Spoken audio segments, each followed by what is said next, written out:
жалпы Түркияның жағдайды мемлекеттік төңкеріс жасауға байланысты талпыныстар жасалып, арты жағы немен аяқталған. Сондықтан енді жалпы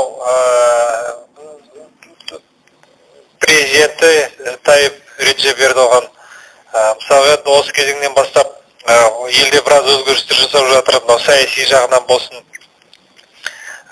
Сондықтан осы күнге дейін болып келген парламенттік республиканы басқару жүйесін президенттік басқару жүйесіне көшіріп отыр. Өйткені мысалғы ол соңғы кездегі әсіресе 21 ғасырдың басындағы болып жатқан әлемде болып жатқан, сол аймақта болып жатқан геосаяси өзгерістердің нәтижесін осы соңғы кездегі Түркияның көп жағдайда мысалғы Сириядағы болып жатқан соғыстың мысалғы Түркияға әсері, жалпы сол жердегі